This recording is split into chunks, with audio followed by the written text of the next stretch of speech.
Hola, bienvenidos nuevamente a este espacio de capacitación. El día de hoy vamos a estar hablando sobre sistema nervioso, así que vamos a revisar la información referente a las funciones, qué órganos pertenecen a él y algunas curiosidades o datos interesantes sobre este sistema.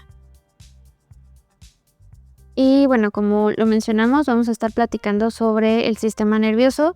Y bueno, casi siempre solemos pensar que todo el sistema nervioso se encuentra exclusivamente en el cerebro. Sin embargo, no es así. El cerebro forma parte de este sistema y ahorita pues vamos a identificar qué órganos pertenecen pues a él.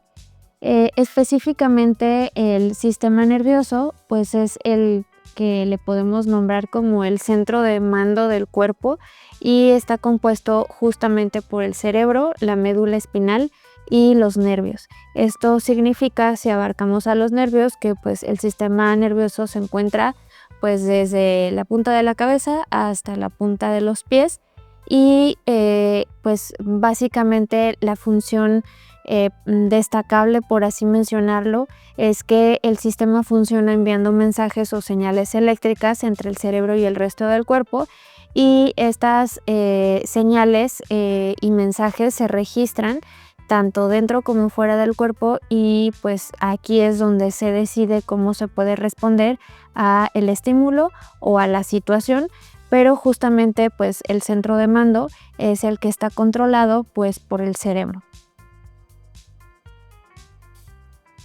Respecto a las funciones de este sistema, la función principal, pues como ya lo vimos, es enviar mensajes desde diversas partes del cuerpo al cerebro y viceversa, es decir, desde el cerebro hacia el cuerpo para poder indicarle qué hacer. Por lo tanto, pues cumple funciones como el ejecutar pensamientos, la memoria, el aprendizaje, los sentimientos, el realizar movimientos, sobre todo pues estas habilidades como el equilibrio y la coordinación, el que lleven a cabo pues sus funciones los sentidos, como interpretar lo que vemos, lo que escuchamos, lo que percibimos a través del gusto, lo que tocamos y lo que sentimos, la cicatrización de heridas, el poder dormir, tener un buen descanso, los patrones de latidos del corazón y respiración, respuesta a situaciones que pudieran resultar estresantes, los procesos de la digestión, otros procesos como pueden ser pues el proceso del crecimiento, el mismo proceso del envejecimiento, pues son algunas de sus funciones.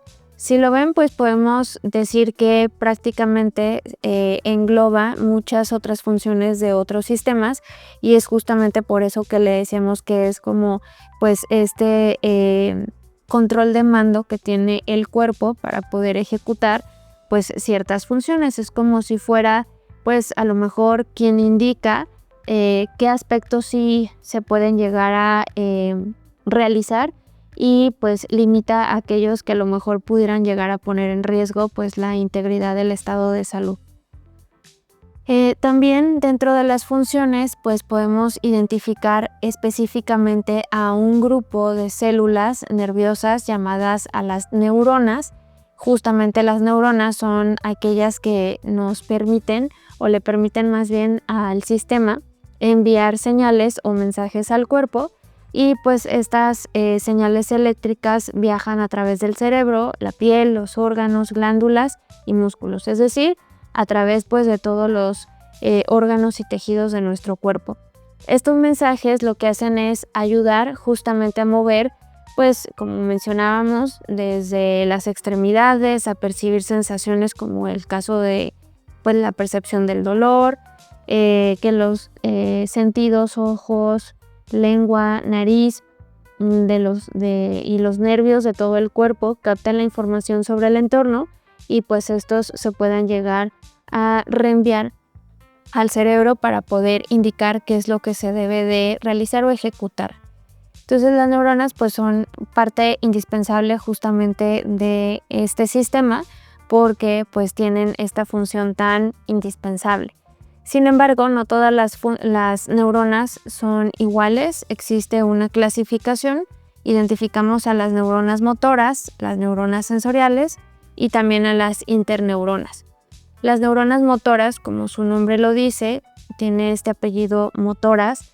Eso significa que exclusivamente se relacionan con el movimiento y pues esto lo que hace es llevar señales del cerebro y la médula espinal a los músculos. Por eso es que ayudan a movernos, pero no solamente a caminar, a mover extremidades, sino a otro tipo de movimientos como por ejemplo la respiración, una buena deglución, el poder hablar, que implica pues de la misma manera movimientos que aunque no podemos ver, que no son visibles, pues se siguen realizando.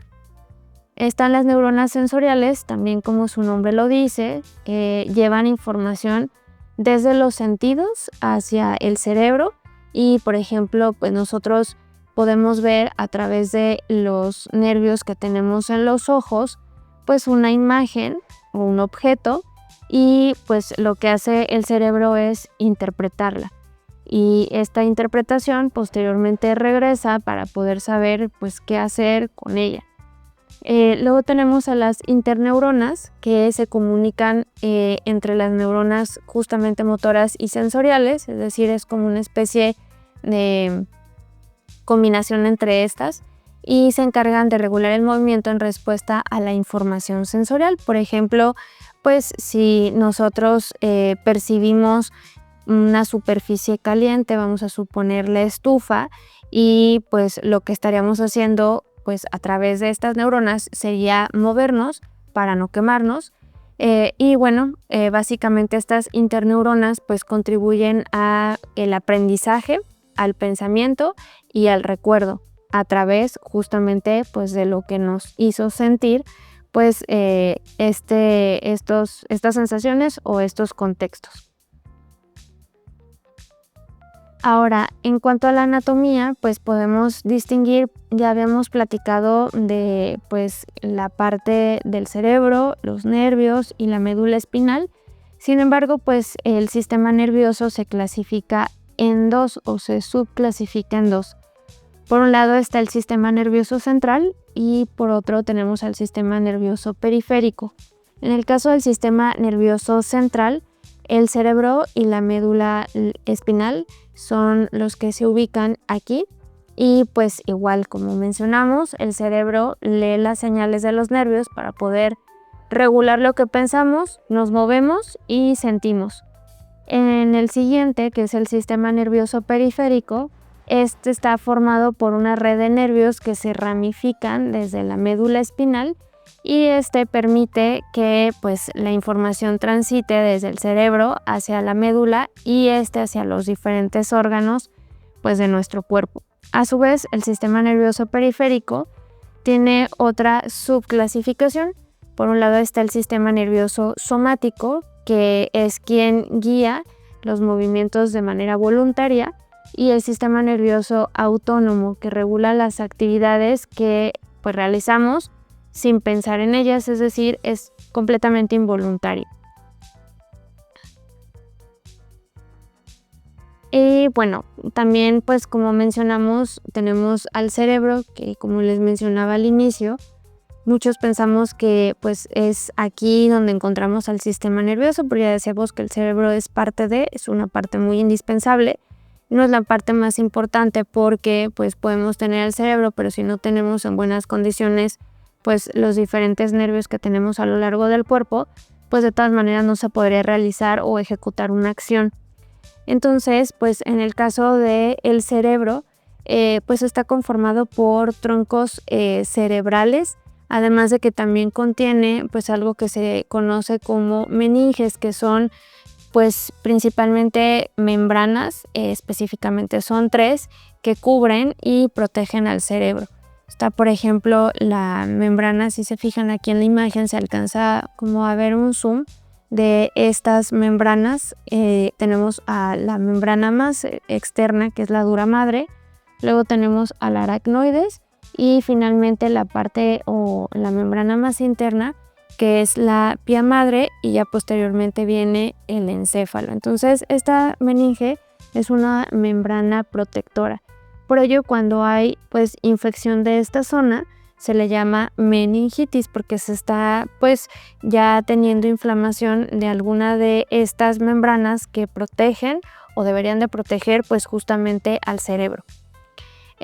Tenemos igual a la corteza cerebral, que es pues lo que conocemos como la materia gris.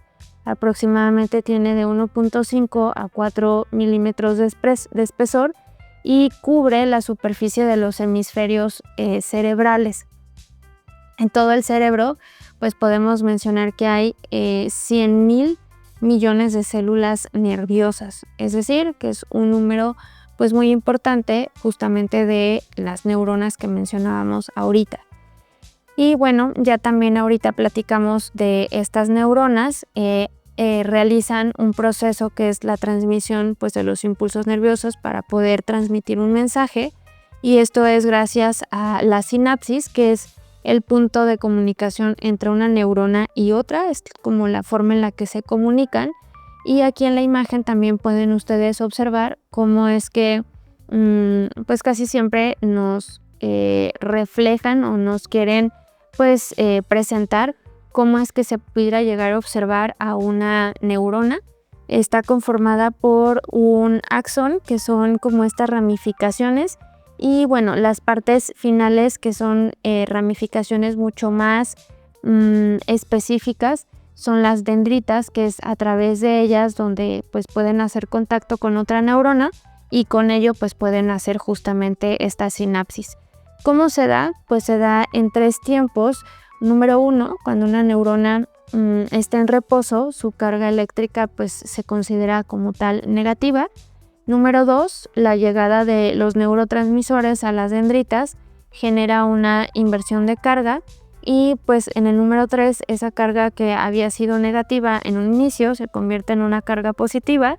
Por lo tanto, pues esta carga viaja a través de ella y pues alcanza, o más bien viaja de manera pues negativa hasta que alcanza la sinapsis en otra célula, y es cuando se convierte en una carga como tal positiva, y por ello es que se habla justamente de este impulso eléctrico a través del sistema nervioso.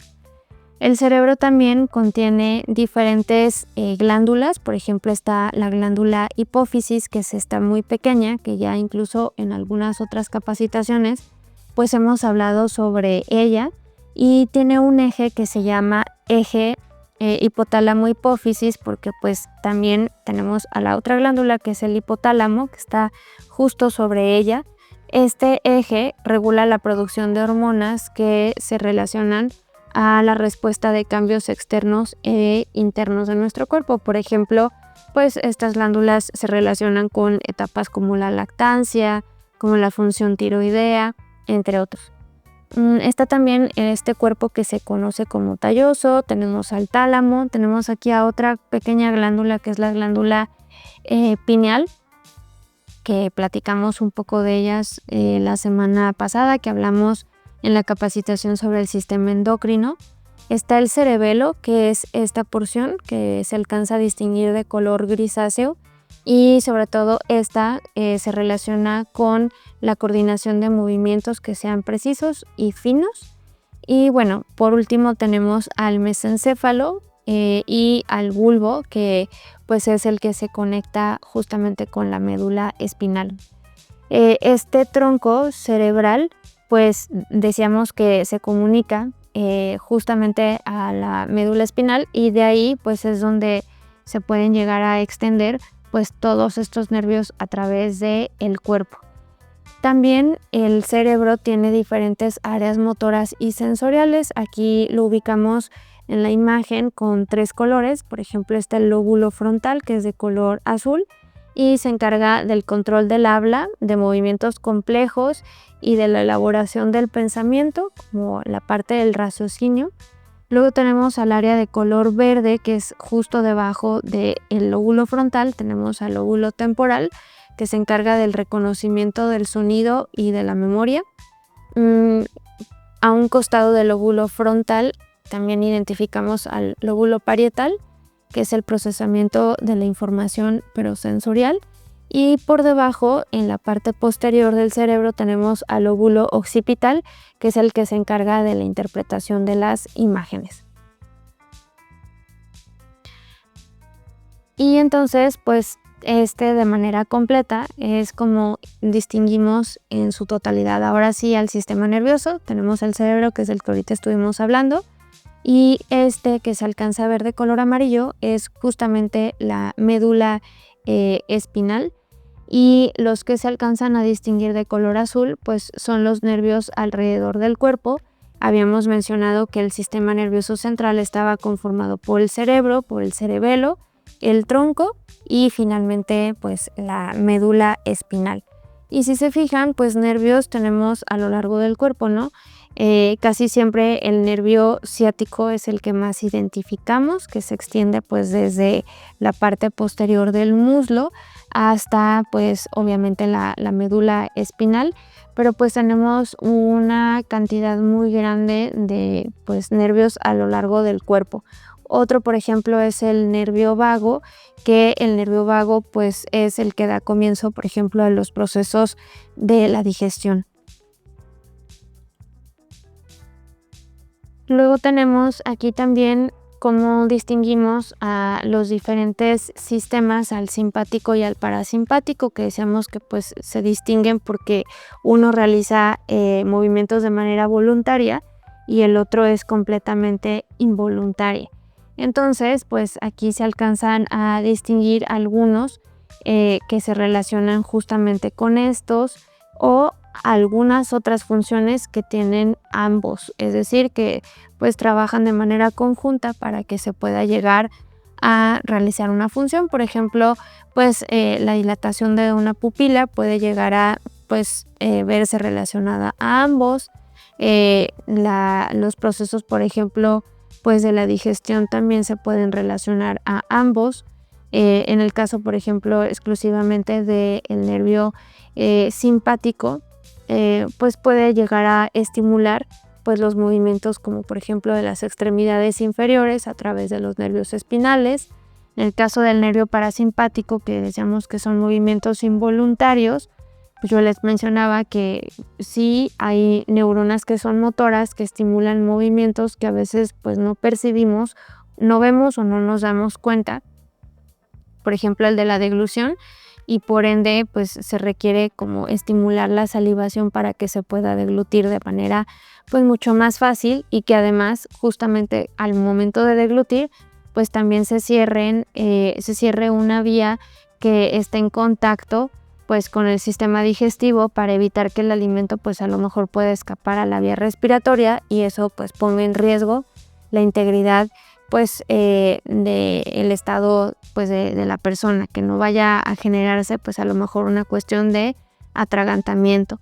Hay otros que por ejemplo estimulan, como en el caso también del parasimpático, a la vesícula biliar para que libere bilis, y esto es igual regulado por el cerebro, que lo estimula y que entonces promueve que la vesícula biliar pues pueda regar pues estas sales biliares justamente hacia el intestino.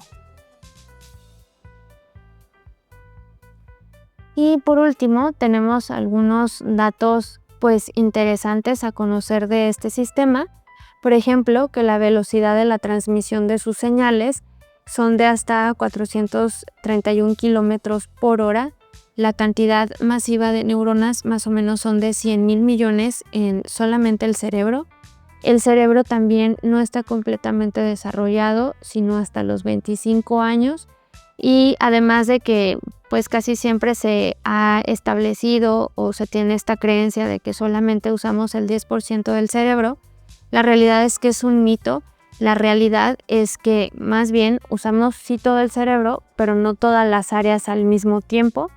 Aproximadamente el 60% del cerebro está compuesto por grasa, principalmente por grasa pues de buena calidad, ácidos grasos sobre todo esenciales, que son cruciales para su correcto funcionamiento, y el cerebro también puede almacenar una cantidad virtualmente ilimitada de información, pero sobre todo pues esta información depende en gran medida también pues de los sentidos. Además, pues el cuerpo humano tiene millones de células nerviosas que incluyen, pues ya decíamos, más de 100,000. Esto hace referencia a el número de neuronas que podemos llegar a tener. También el cerebro en sí no tiene receptores del dolor, por lo que no puede sentir dolor el cerebro, pero sí los puede llegar a manifestar a partir, pues, de los nervios que tenemos a lo largo del cuerpo. El cerebro también genera aproximadamente 23 vatios de potencia, que es suficiente para encender un foco de baja potencia. Los elefantes, por ejemplo, estos mamíferos tienen alrededor de 300,000 millones de células nerviosas contra los 100,000 que nosotros los humanos tenemos. Esto hace pues una enorme variabilidad en el tamaño del sistema nervioso, pues entre las diferentes especies de mamíferos.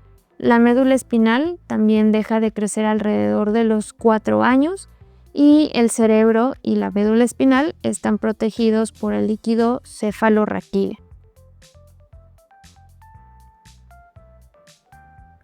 Muchas gracias por su atención, espero que estos datos les hayan resultado interesantes y que además pues también busquemos el mantener a nuestro sistema nervioso pues en perfectas condiciones. Nos vemos el día de mañana con otra capacitación más. Muy buenas tardes.